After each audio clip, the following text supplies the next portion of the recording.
Ibn Ataillah al-Iskandari, la clé de la réalisation spirituelle, quelques éléments biographiques. Taj ad-Din Abul Fadl Ahmad ibn Muhammad ibn Abd al-Karim ibn Ataillah al-Iskandari al-Joudami al-Shadhili naquit à Alexandrie en Égypte vers le milieu du 7e siècle égérien, 12e siècle occidental. Issu d'une famille prestigieuse de savants en droit maliki de la tribu de Banu Joudam, originaire d'Arabie, son grand-père Abd el-Karim, mort en 612-1216, s'était distingué en son temps en tant qu'expert en fiqh, usul, principes et jurisprudence, ainsi que dans la grammaire arabe.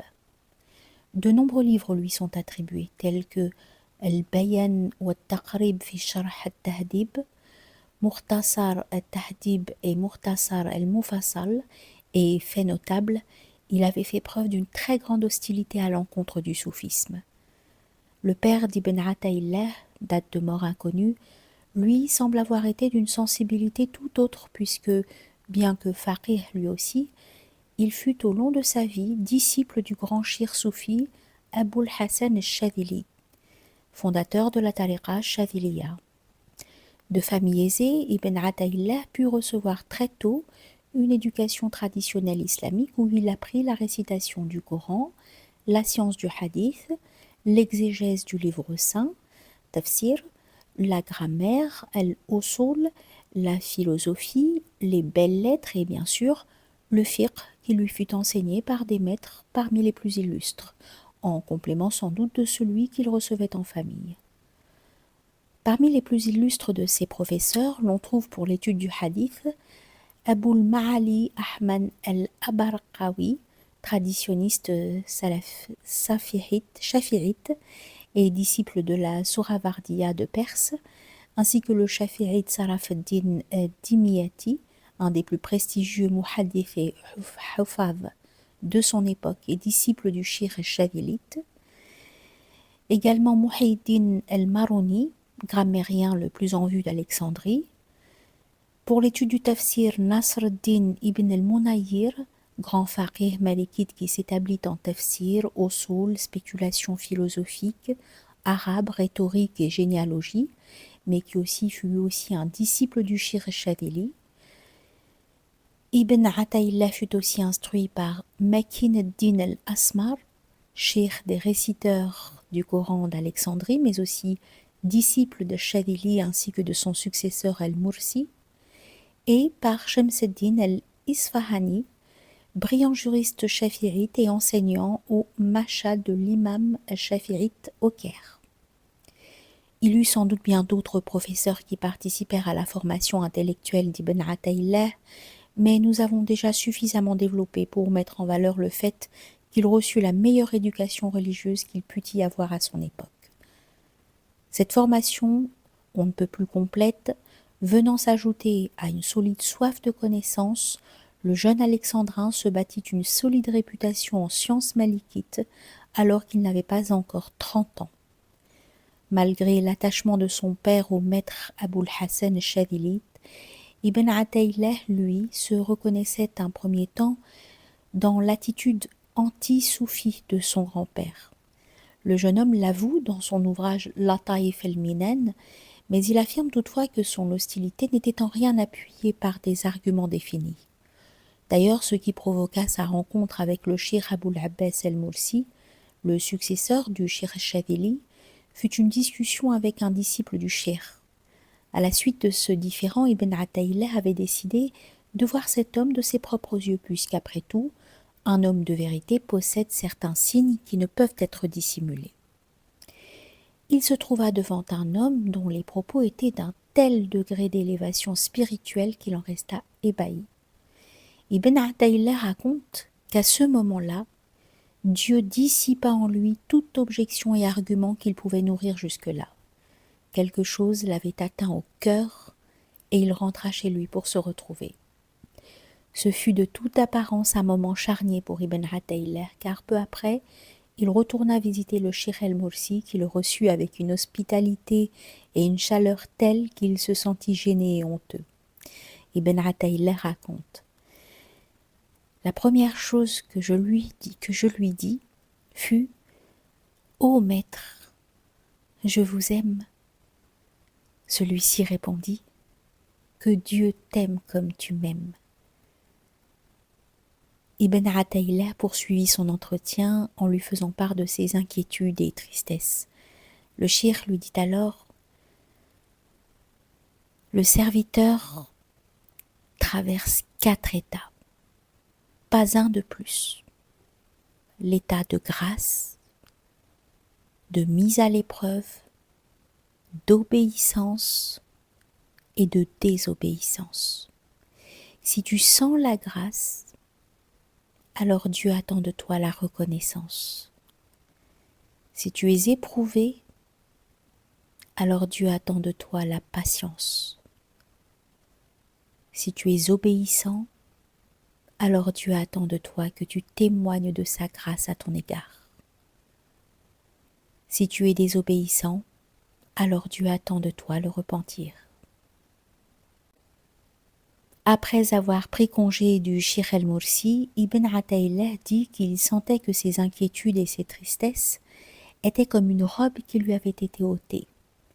À partir de ce moment où il fut initié à la voie chadélite et jusqu'à la mort du Cheikh 12 années plus tard, il se fit un disciple dévoué et raconte que durant cette période, il n'entendra pas une seule parole du Cheikh qui soit en contradiction avec la charia ou qui ressemble aux propos que les calomniateurs lui attribuaient. Bien que la baraka de la présence du Cheikh Aboul Abbas toucha Ibn Ataïllah d'une manière tellement puissante qu'il se trouva littéralement transformé du jour au lendemain, il eut néanmoins quelques malentendus sur les modalités de la voie. Lorsqu'il entendit des étudiants dire que ceux qui tiennent compagnie au cheikh délaissent immanquablement leurs études, il fut profondément peiné d'imaginer devoir choisir entre ses études et la présence du cheikh soufi. Il n'en parla toutefois pas au cheikh el-Mursi, mais lorsque plus tard il lui rendit visite, celui-ci dit: nous ne disons pas aux négociants qui s'associent à nous: laisse ton négoce et viens. Nous ne disons pas à l'artisan: laisse ton art et viens. Nous ne disons pas non plus à l'étudiant: laisse tes études et viens.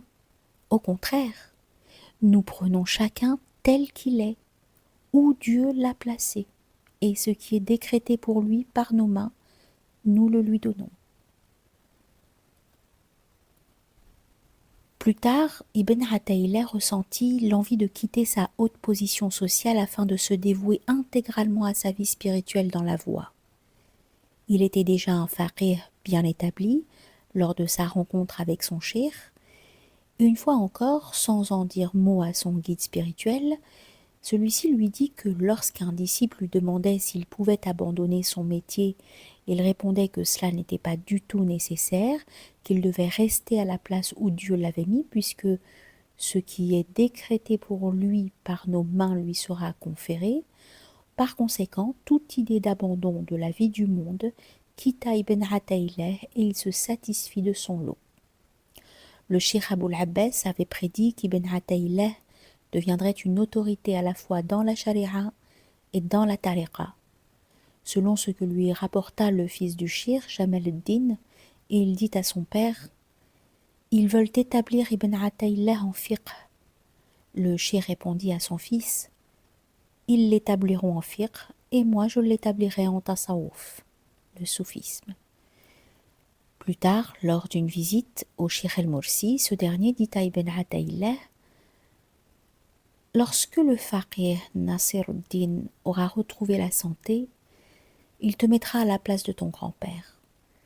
Il se placera d'un côté de toi et je me placerai de l'autre. Si Dieu le veut, tu parleras des 2 formes de connaissance. Ibn Ataïllah ajoute simplement à son récit: et les choses se passèrent ainsi. À une autre occasion, le cheikh lui dit: persévère, car par Dieu, si tu persévères, tu tu seras en vérité un moufti dans les deux voies. Ibn Ataïllah explique. Il voulait dire par là la voie de la charia, la connaissance exotérique, et celle de la vérité, la connaissance ésotérique. L'on peut se demander quel genre d'homme fut El-Mursi, celui qui a pu changer en une nuit les convictions enracinées d'un jeune homme ambitieux et respecté. Cependant, si l'on considère son héritage et sa gnose spirituelle, on prend conscience que, comme son prédécesseur, il ne fut pas un homme tout à fait comme les autres.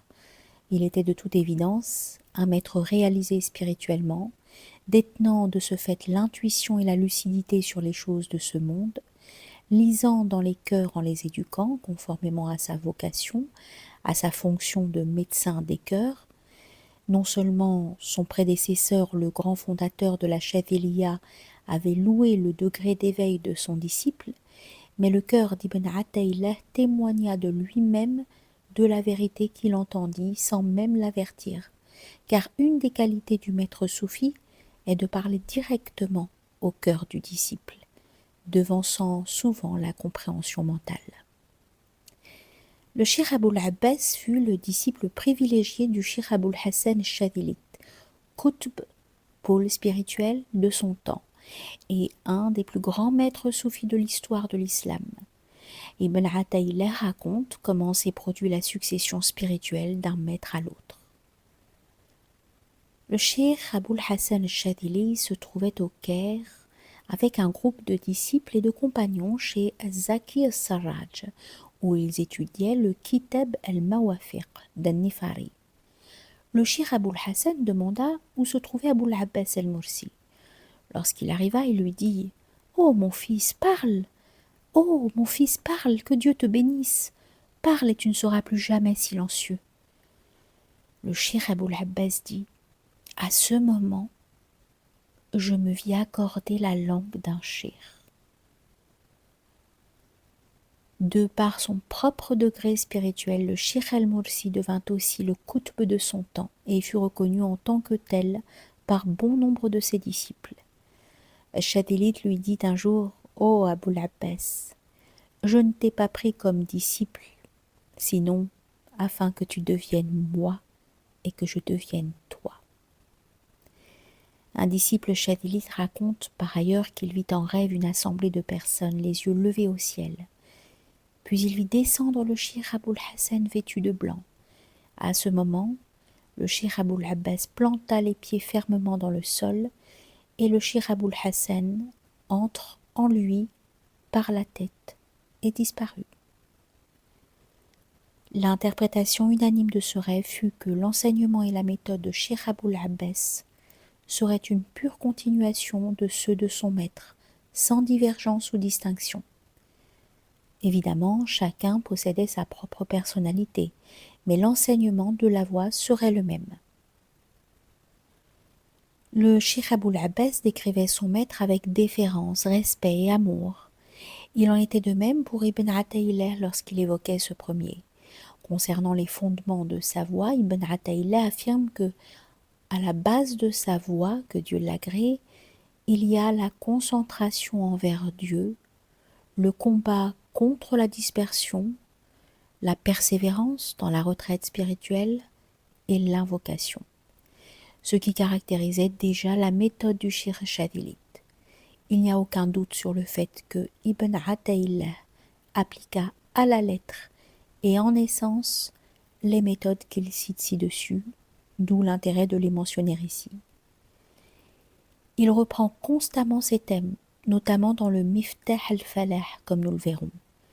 Bien qu'on ne puisse avoir un aperçu seulement extérieur des fruits spirituels qu'il reçut de sa lignée spirituelle, on sait néanmoins que son développement jusqu'à devenir un maître habilité à transmettre la voie se fit du vivant de son maître, c'est-à-dire durant cette période de 12 années, avant 686, soit 1288. L'habilitation d'Ibn Ataïllah en tant qu'autorité religieuse ne se fit à partir de son initiation à la voie, bien au contraire.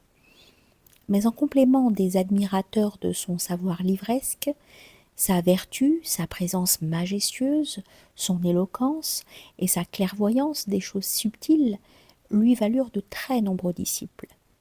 Il accomplit aussi des miracles, tels celui de parler de sa tombe à un certain Kamal al-Din ibn al-Human qui était parti réciter la sourate Hud.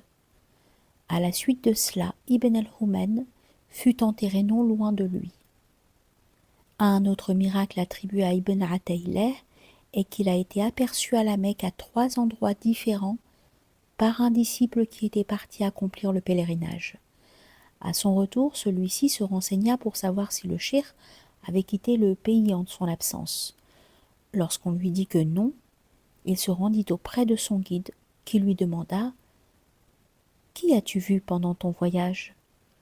Le disciple répondit « Oh maître, je t'ai vu toi !»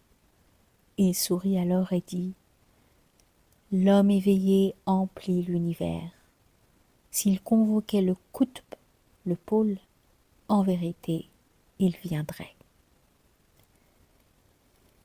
Une autre anecdote est rapportée par 3 hommes qui se rendaient auprès du shir pour l'écouter donner un cours. L'un d'entre eux dit « Si j'étais libéré de ma famille, je me ferais sans doute ascète. » Le second dit « Je prie, je jeûne, mais je n'y vois aucun bienfait. » Le troisième dit « Je ne suis pas satisfait de mes prières. Comment pourrait-elle satisfaire mon Seigneur ?» Une fois arrivés, ils purent écouter le cours d'Ibn Ataïleh qui dit en leur présence « Il y en a parmi les gens qui disent, etc. » Et il répéta mot pour mot ce qu'il s'était confié. Ibn Ataïleh prodigua son enseignement à ses disciples, mais il enseigna aussi à la mosquée d'Al-Azhar ainsi qu'à la Madrasa al-Mansouriya au Caire. Curieusement, on ne sait pas du tout où se situait sa zaouïa. Néanmoins, son statut et son autorité en matière des connaissances, à la fois intérieures et extérieures, étaient tels que lors d'une confrontation avec Taqiyuddin ibn Taymiyyah, mort en 728, soit en 1328, le faqih hanbalite, des centaines de personnes y assistèrent. Ibn Ataïllah était de ceux qui reprochaient à Ibn Taymiyyah ses attaques contre le Shir al-Akbar Muhyiddin ibn Arabi et plus généralement contre certaines pratiques soufis, comme la répétition des noms divins lors des séances de dhikr que Ibn Taymiyyah accusait d'être bid'a, innovation. Autant dire que ce pouvait être perçu comme une attaque contre Ibn Ataïllah et d'autres maîtres soufis, puisque celui-ci promouvait l'importance de ces invocations, dans l'avancée du disciple dans bon nombre de ses livres, plus particulièrement dans Al-Qasd al-Mujarrad fi Ma'rifat al-Ism al-Mufrad. Aucune charge ne fut cependant retenue contre Ibn Taymiyyah malgré cette attaque. Le Cheikh Ibn Ataïllah mourut au cours des 2 années que dura ce procès public, vers le milieu du Jumada II, 709, soit en novembre 1309, à la Madrasa al-Mansouriya et âgé d'une 60aine d'années. Des centaines de personnes assistèrent à sa procession funéraire et il fut enterré au cimetière Qarafa au Caire. Sa tombe est jusqu'à ce jour un lieu d'hommage, de visitation, de prières et d'événements miraculeux. Le legs spirituel de cet être pieux et extraordinairement éveillé n'est en rien moins impressionnant que celui de ses héritiers spirituels bien-aimés. Tous les biographes font référence à Ibn Ataïllah par d'illustres titres honorifiques et évoquent son parler éloquent et élevé. Malgré le fait qu'il suivait le madhab malikite, les chafi'ites se réclament de lui, sans doute parce que beaucoup de ses professeurs avaient été des savants de cette école, sans parler de ses étudiants. Ses disciples étaient des fuqara dévoués dans leur attachement et leur amour pour le cheikh. Cependant, sans doute à cause du fait que les chadilites ne poussaient pas une réclusion du monde ou bien au port d'un vêtement les distinguant, très peu de noms de disciples sont restés connus à nos jours. Ils étaient du monde sans en être, comme le veut l'adage. Ibn Hajar al-Asqalani cite Al-Dhahabi qui rapporte: j'ai vu le shir Taj-ad-Din al-Fariqi, lorsqu'il est rentré d'Égypte, prôner ses discours et ses signes spirituels. Taj-ad-Din al-Soubri a dit que il fut le professeur de mon père en soufisme, ce dernier étant un des ulama les plus illustres de son époque, paradoxalement admiré par Ibn Taymiyyah lui-même. Quelques autres noms sont mentionnés dans le Lataïf el-Minan, biographie à la fois du Shir el-Mursi et de son Shir el-Shadélite, mais qui aussi révèle une mine d'éléments sur sa propre vie. Mais il est toutefois difficile de savoir si ce sont des confrères de la tariqa, des mentors spirituels, des shirs dans le sens de savants, versés dans le tasawwuf, ou de simples compagnons. Un des noms les plus cités est celui du shir Makin-ad-Din al-Asmar, professeur et disciple du shir Abul Abbas. L'on sait néanmoins qu'Ibn Ataïllah assista et conseilla de nombreuses personnes et personnalités de tout niveau social, notamment le sultan al-Malik al-Mansour, Hussam ad-Din Lajin. Selon certaines sources, le disciple qui succéda à Ibn Ataïllah en tant qu'éducateur spirituel fut Daoud el-Bahili, quatrième maître soufi de la silsila chadélite. Un concurrent, entre guillemets, Shihab ad-Din ibn al-Maylaq, homme d'une grande clairvoyance spirituelle et dont les interventions publiques touchaient au corps, est aussi mentionné. À travers eux et d'autres, tels que le Cheikh Aboul Hassan Ali al-Qarafi, la tariqa chadélite se sous-divisa en silsiles différentes, toutes remontant à celles dont ils gardèrent le nom. Tout comme Ibn Ataïllah était un disciple d'Al-Mursi parmi plusieurs autres qui devinrent des guides spirituels reconnus, ainsi le firent un certain nombre de disciples de celui-ci, prolongeant l'héritage et la tradition spirituelle de leur fondateur jusqu'à nos jours.